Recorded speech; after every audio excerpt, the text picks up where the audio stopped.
So I want to thank you all for being here today.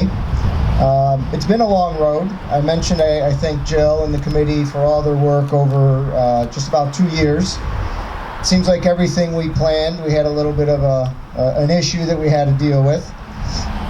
But I wanted to start out by saying that this year wasn't what we had planned, and this is not how we had hoped to celebrate our bicentennial. But we are here today together in celebration, and we are thankful for that.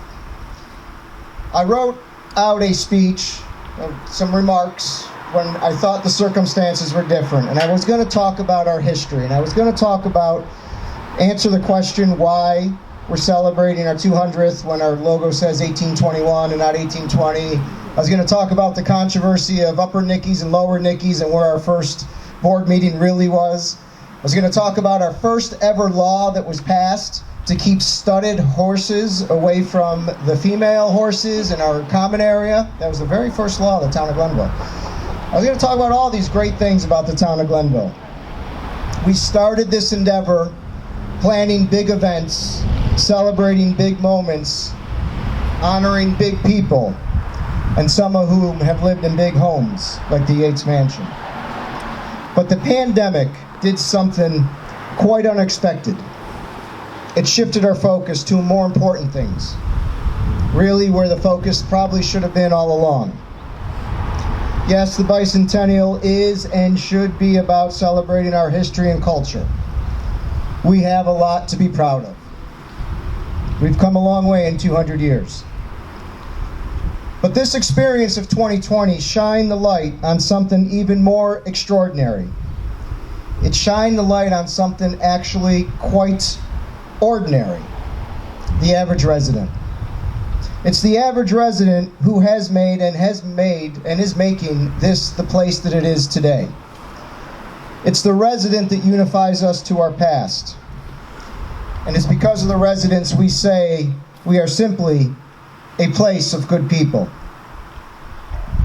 This town was built by good people. By the young mother and father who found a home in one of our neighborhoods and raised a family. Some of them started our PTAs, some of them built our schools. Many gave their time to service to develop a local fire department, or create our police department, or volunteered for groups like Rotary and Kiwanis.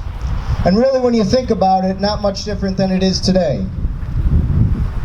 Our town was built by the small businesses, like the ones across the street celebrating a fair today. Those owners invested their time and their money in our community and created jobs, just like today. You see, I come to realize it's always been about the people. The pandemic, I believe, brought out the best in us. It showed our greatness, and it reminded us that which has made us and still makes us such a wonderful community. This year, we are proud to say we have added to the town's long story. It's not just about the broom corn anymore. It's not just about the transition from agriculture to suburbs. It's not about the growth of commerce and the commercial corridors or the town's role in developing infrastructure. Now, it may be said that in time of crisis, each of us responded, putting our fellow residents above ourselves and giving to those most in need. Through this experience, we have given to our future. We have written our story. We have left our mark on this town. And let the people of tomorrow always know that we answered the call of a community in need, and that we added to the tradition of Glenville for the ages. We celebrated our birthday this year not with events, but by living the spirit of service to others, compassion for all, and by honoring our commitment to this community. Our compassion was shown in many, many programs that we tirelessly worked to launch for our small businesses, for example, to help them get through the toughest of times. In those moments when perhaps all we could do was be there to support those small businesses, We bought meals that perhaps we weren't necessarily needing. We purchased something that we would not have otherwise purchased. We bought gift cards to pass them on to people in need. And as your supervisor, I'll never forget the times the small business owners broke down in tears in front of me. Some saying, "I just don't think I'm going to make it." Or, "What am I going to do?" The helplessness that I felt when all I could mutter was things like, "We are here with you. We're going to help you. And trust me, you are not alone in this community." The work of our employees and the many, many volunteers honored that from which we've come from and reaffirmed who we are still today. And they will know 50 years from now and 100 years from now and 200 years from now who we are and what we did to leave our community a better place. We find our town's compassion in the deep, deep and unending support for our most vulnerable. They say that you judge a society by how they treat their most vulnerable, and our town measures well against that standard. We responded to seniors and those in need. As a town, we rallied around them and we launched multiple programs to ensure that they were safe, that they had access to food and other basic needs, and that we were here. They knew that we were here for whatever they needed. And if I'm your supervisor for just one more day, or until the end of time, I will never forget the appreciation those seniors have shown for what we've done. I'll never forget the call I just got from a woman, an elderly woman, who said, if it was not for this town, there were days she would not have eaten. If it was not for this town, there were days she would not have eaten.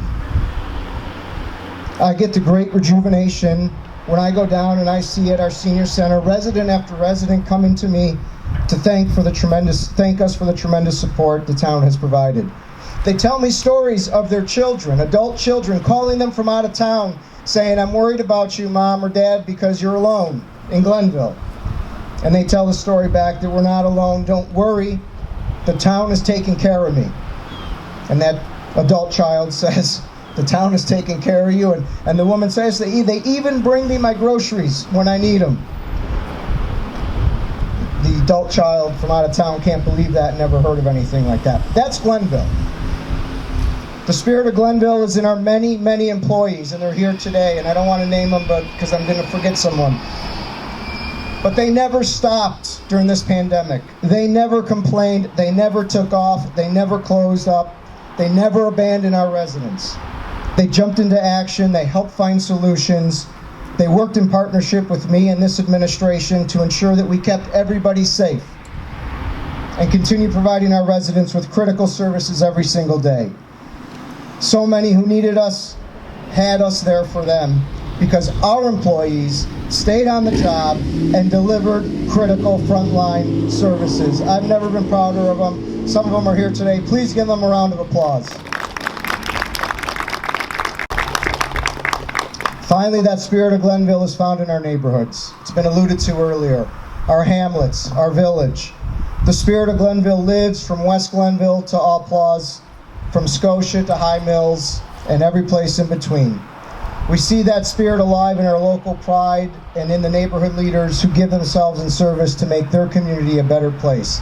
Some of them are here today. We thank you for your service to the community. Please give them a round of applause.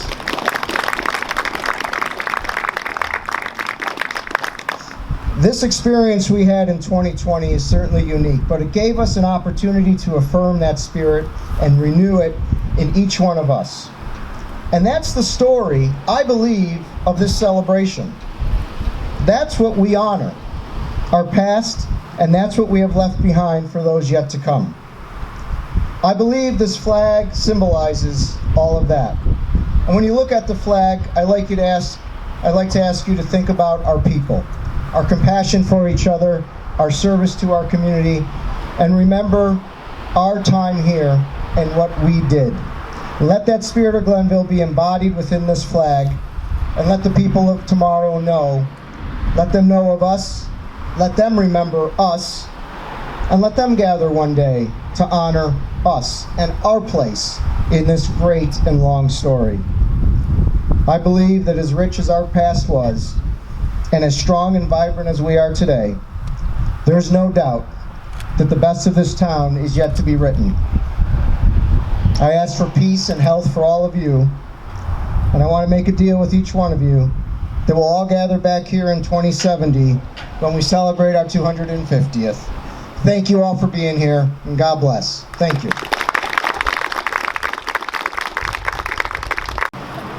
Flags are to be at half-mast.